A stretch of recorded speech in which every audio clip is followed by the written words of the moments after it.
بسم اللہ الرحمن الرحیم۔ السلام علیکم۔ صحابہ کرام نبی اکرم صلی اللہ علیہ وسلم کے عاشق تھے اور ان میں سے پہلا نمبر حضرت ابوبکر صدیق رضی اللہ تعالی عنہ کا تھا۔ ایک محفل میں حضور صلی اللہ علیہ وسلم نے ارشاد فرمایا، مجھے 3 چیزیں بہت محبوب ہیں، خوشبو، نیک بیوی اور میری آنکھوں کی ٹھنڈک نماز میں ہے۔ حضرت ابوبکر صدیق رضی اللہ تعالیٰ عنہ فوراً بول اٹھے، اے اللہ کی محبوب صلی اللہ علیہ وسلم، مجھے بھی 3 چیزیں بہت محبوب ہیں۔ آپ صلی اللہ علیہ وسلم کا چہرہ انور کو دیکھتے رہنا، دوسرا آپ صلی اللہ علیہ وسلم پر اپنا مال خرچ کرنا، اور تیسرا یہ کہ میری بیٹی آپ صلی اللہ علیہ وسلم کے نکاح میں ہے۔ اب ذرا ان تینوں باتوں کا اندازہ لگائیے کہ ان کا مرکز اور محور کون بنتا ہے؟ وہ ہے نبی اکرم صلی اللہ علیہ وسلم کی ذات اقدس۔ جب ہجرت کا حکم ہوا تو نبی اکرم صلی اللہ علیہ وسلم حضرت ابوبکر صدیق رضی اللہ تعالیٰ عنہ کے گھر تشریف لے گئے۔ حضرت ابوبکر کے دروازے پر دستک دی تو وہ فوراً حاضر ہوئے۔ آپ صلی اللہ علیہ وسلم نے حیران ہو کر پوچھا، اے ابوبکر، کیا آپ جاگ رہے تھے؟ عرض کیا، جی ہاں، کچھ عرصہ سے میرا دل محسوس کر رہا تھا کہ عنقریب آپ صلی اللہ علیہ وسلم کو ہجرت کا حکم ہوگا تو آپ صلی اللہ علیہ وسلم ضرور مجھے اپنے ساتھ لے جانے کا شرف عطا فرمائیں گے۔ بس میں نے اس دن سے رات کو سونا چھوڑ دیا کہ کہیں ایسا نہ ہو آپ تشریف لائے اور مجھے جاگنے میں دیر ہو جائے۔ جنگ تبوک کے موقع پر نبی اکرم صلی اللہ علیہ وسلم نے حکم فرمایا کہ جہاد کے لیے اپنا مال پیش کرو۔ حضرت عمر اپنے گھر کا آدھا مال لے آئے اور دل میں سوچتے رہے کہ آج میں ابوبکر صدیق رضی اللہ تعالی عنہ سے اس نیکی میں بڑھ جاؤں گا۔ لیکن جب صدیق اکبر آئے تو نبی اکرم صلی اللہ علیہ وسلم نے پوچھا، اے ابوبکر، آپ اپنے پیچھے بیوی بچوں کے لیے کیا چھوڑ آئے؟ عرض کیا، اپنی بیوی بچوں کے لیے اللہ تعالیٰ اور اس کے رسول کو چھوڑ آیا ہوں۔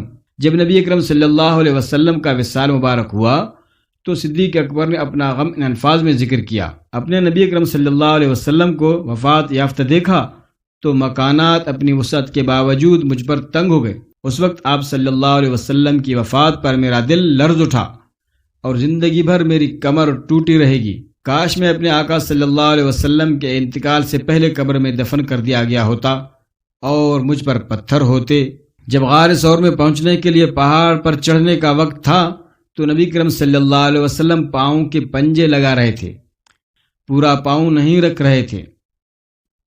اسی طرح چڑھنے کا مقصد یہ تھا کہ قدموں کے نشان نہ لگیں تاکہ دشمن قدموں کے نشان دیکھ کر پیچھے نہ آ جائے۔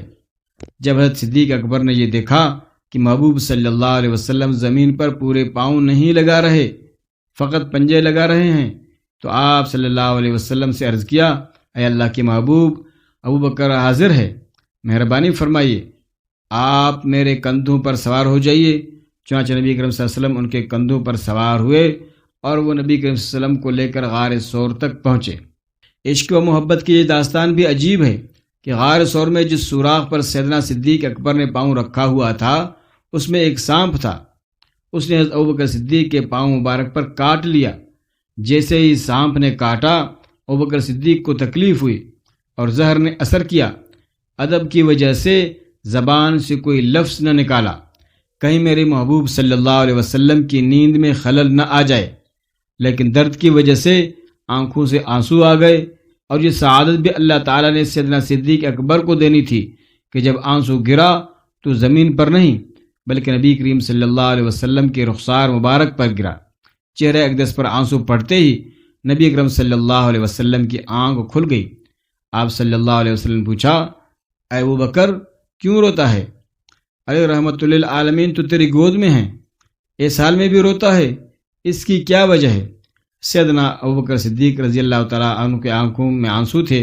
بتایا، اے اللہ کے محبوب، میرا پاؤں اس سوراخ پر تھا، کسی موذی جانور نے پاؤں پر کاٹ لیا ہے جس کے زہر کی وجہ سے آنسو نکل آئے، اور آنسو بھی گرے تو کہاں گرے؟ نبی صلی اللہ علیہ وسلم کے چہرے انور پر گرے۔ نبی صلی اللہ علیہ وسلم نے پوچھا، ابوبکر کیوں روتے ہیں؟ عرض کیا، اللہ کے نبی صلی اللہ علیہ وسلم اس کی زہر کی وجہ سے تکلیف زیادہ ہے، اس لیے رو رہا ہوں۔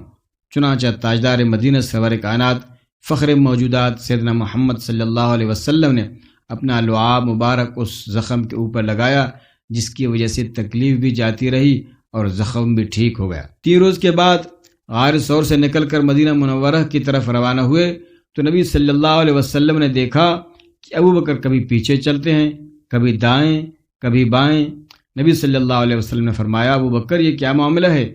عرض کیا، اے اللہ کی محبوب، جب پیچھے چلتا ہوں تو ڈر لگتا ہے کہ دشمن کہیں دائیں سے نہ آ جائے تو ادھر چلنے لگتا ہوں، پھر ڈر لگتا ہے کہیں بائیں سے حملہ آور نہ ہو تو ادھر چلنے لگ جاتا ہوں۔